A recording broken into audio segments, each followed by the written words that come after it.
Okay, well, we are here with Richard Samuel, a former UGA football player. So I'm just going to ask you a few questions about your football career, both in high school and in college, and I'll ask you some fun questions about the Classic City. Okay. Sound good? Sounds good. Okay, so 2006, a few years ago, you helped lead Cass High School to the state playoffs. You rushed for 1,342 yards on the season with 19 touchdowns. So does any game or distinctive play stick out in your head from your junior season? Junior season. God, I gotta try to remember that season. I'll probably have to say, I think it was playing, yeah, I remember now. Our rival, Cartersville High School, at home, and it was right before the half. And I was running, I almost scored, but then there's like some little kids on the field, right in the corner where everybody coming in the end zone. So it was a tough decision, like, what do I do? Because it was Cartersville defender coming at me on the side. So it's like, we was going to meet right at where that kid was. So the last minute decision was to step out of bounds and not score to not run over the little kid. Well, that is such a moral decision. Was the kid okay? I mean, he was okay. His dad grabbed him at the very, once we stepped out of bounds, his dad grabbed him, but the kid was okay. All right, well, that's a really funny story. So now we're going to talk about your senior season. So I hope you have another funny story on that season. Because you had even greater success. You had 1,429 rushing yards with 24 touchdowns. So explain the excitement of reaching such milestones in your junior and senior year. I don't know. I was just playing. Just playing? Did you have fun? I mean, I had fun. Yeah, I wasn't. I guess the numbers didn't come to me until after I graduated. And I look back, it's like, wow, I didn't know I did that. I was just scoring and playing and having fun. Yeah, well, that's good. I like that you keep fun as number one. But with all that fun and with all that success, you were given several offers: Florida, Clemson, Tennessee, and of course UGA. But were you recruited as a running back or a linebacker? Georgia had the option, which either or. For Clemson, they wanted me to both ways. And then I think the other schools, I think the other schools wanted me to running back. So which one, did you like that Georgia gave you the option, or did you rather you see yourself as a clear? I like they gave me the option. I really did. And what made me choose the running back was Coach Tony Ball. He was my recruiting coach at the time, and he was a running back coach when he was here. The connection I made with him throughout the whole recruiting process made me say, okay, I want him to coach me and work under him. Right, okay. So with all those offers, and you mentioned Tony Ball, was that the sole reason you chose UGA, or what were the other reasons why you chose Georgia? I chose because first it was close to home. It was in-state. I wanted to stay in-state. But then also I felt more than just a player when I came here. When I came to official visits, I felt like they were into me as a person, wanting to get to know me individually instead of wanting to know what kind of talent, what kind of athlete I am. Well, we were talking about this earlier before we turned the cameras on, but you were a young bulldog, very young. You came in at 16, and you played your first game at 17. Did you feel that you were mentally and physically ready to be on this huge campus of 35,000 students? Well, mentally, I felt like I was ready. Physically, I was a little questioning. I mean, I remember one guy, he was probably 25 when I was a freshman here. He was old on the team. Wow. Yeah, he was 6-year senior, something like that. So at that point, I was like, wow, I'm here 16, 17 playing against these way older guys. So yeah. I felt I was physically, I had to do a lot to get up there, but mentally, I felt like I was prepared. Okay. Well, we discussed the huge success at running back in high school. But how did you feel and react when you were redshirted and then told you were going to switch to the other side of the ball?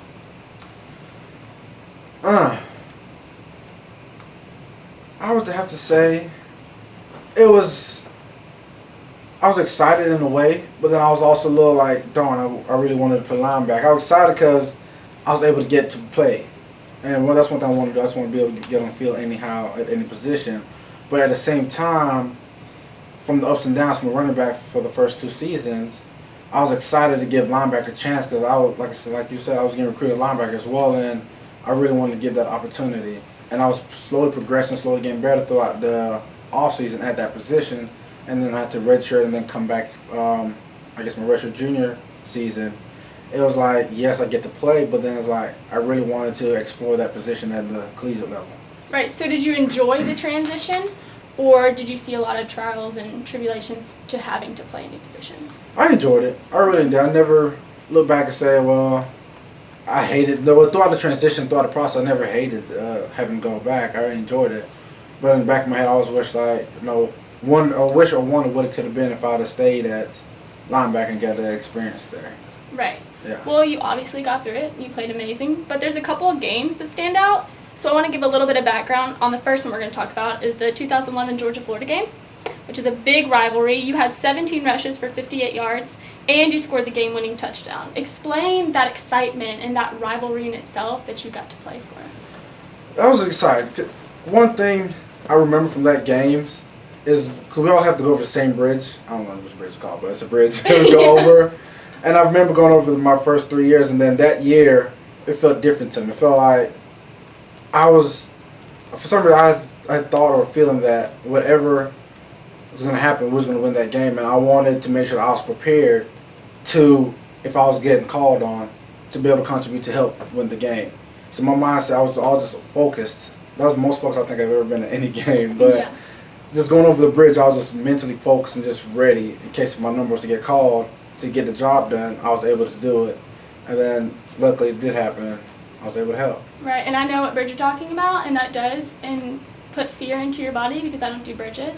So I know you're focused on that bridge because I know when I go over it, I'm very focused. Yeah. I understand where you're Exactly. coming from. But another moment or moments was 2012 in that SEC championship game. That was an incredible game. I remember watching it. So much intensity, two SEC schools, of course. Mm-hmm. So describe that, like the plays, the game that season that led up to that game. Oh man, that was crazy. I mean, it was a good season. It was a lot of guys fighting. It had a lot of leadership. They had a lot of young guys fighting for the leaders, fighting for the seniors, and that team was mostly senior and player driven. The coaches just called the plays. The coach didn't have to get us ready. The coach didn't have to, give a big spill or a big speech to get us ready to play. It was the team, the seniors, that driven that team to the SEC championship. So that was a good feeling to be on. It was a good team. The plays in the game, I mean, everyone fought hard. They played hard, fought hard. No one quit. No one gave up. There might be times that it didn't look like it was going in our direction, but everyone continued playing and fighting hard. Right, and I like that you bring up the leadership because there was a lot of seniors on the team and older guys. Mm-hmm. But that team, more so than any other year, was described as a family. And you brought up the younger guys fighting for the family. So was that an awesome aspect to bring into that game to change the momentum that you were a family and everyone could tell? Yeah. I mean, that's when you're fighting for your brother, fighting for your family member. There's nothing you're not willing to do to help them succeed or to help them to push to whatever kind of the common goal that we had at that time. So that family camaraderie was amazing.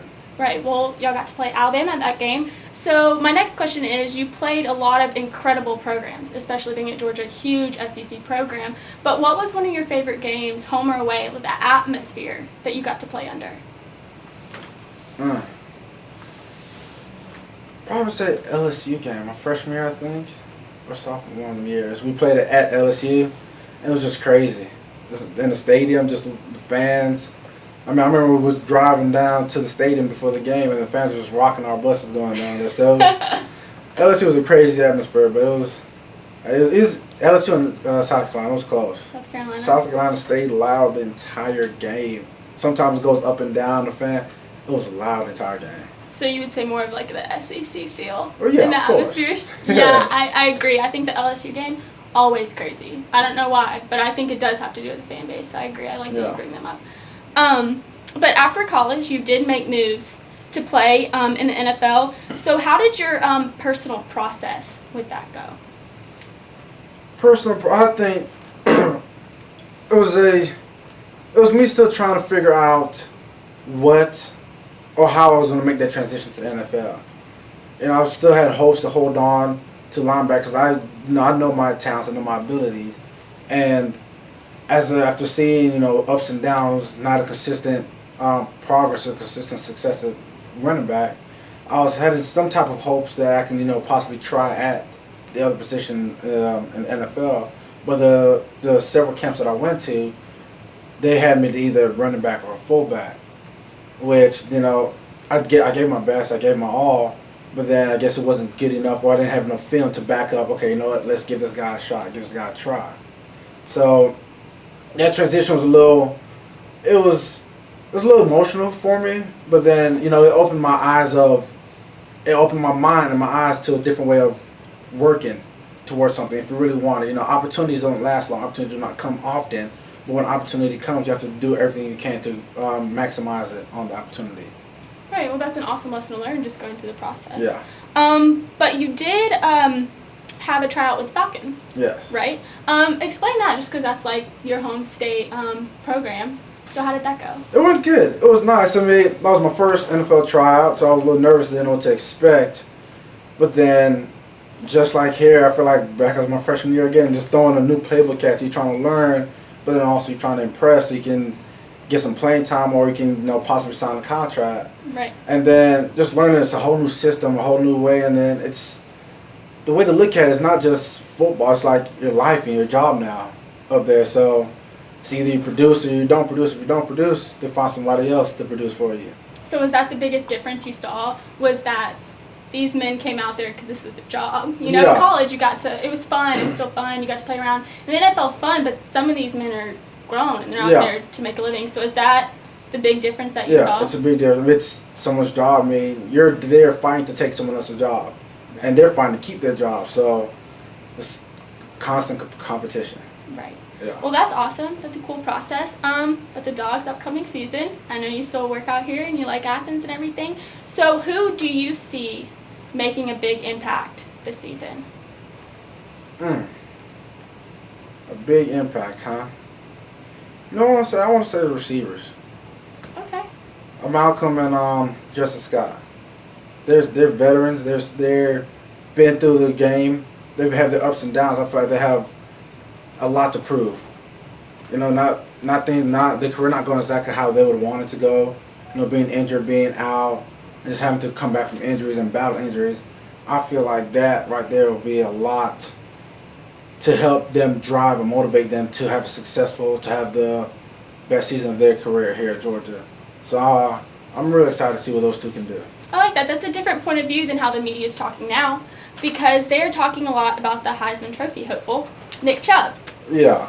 With the backs. So how do you think Nick Chubb is going to come into himself this season? Because the recently drafted Todd Gurley, now with the Rams. So how do you think he's going to fill these big shoes that everyone has for him? I mean, he started pretty good last year, so yeah. I feel like he's the type of guy. I mean, I sat down and spoke with him a couple of times. I feel he's the type of guy that he knows to put in work. He has the right mindset. He has the right attitude. And by him having that drive, he's just going to continue getting better and better as the season goes, as his career goes. I think so too. I agree with you. But now on the other side is coaching. So for this upcoming season, what are your thoughts on the recent hire of Thomas Brown? TV? He's a cool guy. Yeah. Yeah, he's our strength conditioning guy when I was here. I mean, he's real cool. He knows what he's talking about. He coaches hard. He coaches with energy and passion for the game. And then if as a player, if you feel that come from your coach, it just drives you, gives you motivation to, okay, I want to do something good and see, get praise or get applause by my coach. So, knowing the fact that he's such a high energy type of guy, but he loves the game, I feel like he's going to bring a lot to that running back circle, or running back crew. Well, this upcoming season I think will be fun, especially with the playoff out of the way. So yeah. Everyone's gotten their feet wet. So it'll be interesting to see all the new hires and the new guys come in. But now we have some fun questions. So we're going to talk about the Classic City now. Are you ready? Yeah. Okay, so spring parties are a big deal here. Mm-hmm. Big deal. It's serious business. So shower cap or lost? Is shower cap or lost? Which one? Did you ever go to spring parties? Yeah. I was on shower cap. You always went to shower cap? So yeah. I think your answer is shower cap. Yeah. Okay. So the downtown scene, huge here as well. Mm-hmm. Spring parties and downtown. So what is your favorite bar? It gotta be a mix of bar stuff, because each bars have their specific reasons of being my favorite. Right. But I guess Buddha bar. Buddha? I kind of like Buddha. Really? Well, like I said, it has its specific reasons. Buddha and then Silver Dollar. Silver Dollar. I like that one too. Yeah, there's a lot of football players in there, I feel like, quite a bit of the time. Very true. But then you have downtown, you have spring parties, and you have food. Food. The most important being food. Yeah. So what are your favorite restaurants or food in Athens? They don't have Peaches no more. Huh? Peaches is a restaurant. What is Peaches? Oh man, it's amazing. Peaches and Food for Soul. I've never heard of these. Why? Really? How Why? long you been in Athens? I'm a third year. Okay, you ever? Well, Peaches is not here, so that's kind of What understandable. food was that? That was like soul food, southern food, southern cooking. And then same thing, Food for Soul. It's still here though. It's off of, God, I can't think of the name of the road now. There's so many roads here. Yeah, there's a lot of roads. You guys left, right, left. It's over there by Steak and Shake. How about that? So off Broad. Yes. You Oh, go to okay. Hillmore. Yeah. Okay, then I'll have to try that. I love Southern food. It's So amazing. yeah, all my family's from Alabama, so that's all I ever had. I got you. But since your football career, you started your own fitness business and everything. So explain that, how you came to that, the passion behind it, and what you're doing with it now. Okay, well, it all started, I have to say, my senior season. Okay. After a while, I seen how my senior career was going, and it wasn't going the way I thought or what I was hoping, and I had to think, okay, what's a plan B? Or I had to do something to keep myself. Actually, I was trying to prepare myself for the pro day throughout my senior season. I wasn't getting as much playing time as I would like, so I said, well, I might as well prep for proper planning. So what I did, I stayed in work. We used to work out then like 2 times a week during the season. I started working out 3 to 4 because my senior year I barely took any class. Well, I was already graduated, so I didn't have much classes besides internships. So when I during those internship hours, when they had to be there, I was staying in the weight room, and that's when Sherman Armstrong was here. Sherman Armstrong, and I just picked his brain and enjoyed just to learn about how strength and conditioning affects your body, learning how it can help you get from one point in your life to another point, also how you can prepare and properly prepare. That's one thing I enjoyed about it, because I loved working out. It's just something I just loved doing. It was fun to me. And then as I left Georgia and went to Dallas, a whole new facility, a whole new area, a whole new coaches, I learned a different way of training from them. And I also enjoyed that time. I figured, well, I really like this coaching thing, and not coaching, this working out thing, this strength and conditioning, also this performance training. And once I came back, tried out different teams, I decided, let me really follow this passion of mine that I've newly adapted to the sports performance training, and that which led to me, this is my company, the Richard Samuel Sports Performance Training. And with that, I've had a few kids that I've trained, also seen their growth. That's what I've learned I enjoy about it. It's not the fact of, oh, I'm just training kids to be trained. Training is part is fun, yes, but I like to see the growth and the development. While I'm there with them, I can be more as a mentor to them as well. Because a lot of kids, I talk to them about school, I talk to them about life, talking a lot of stuff outside of the training and outside of this respective sports. So being able to give back, but also being able to train and have fun with it, that's what mostly motivated me to start my performance program. Oh, that's incredible. I like that you bring up that kids do come back and you're able to see their growth. Because I think that's the cool thing as seeing a transition from high school to college to even if you do get in the NFL. You get to see growth. Yes, exactly. So that's awesome. I like that new passion. But that's all the questions we have. So I really appreciate you sitting down with me and letting me pick your brain about football and the Classic City. Perfect. So I appreciate it. Thank you so much. Thank you.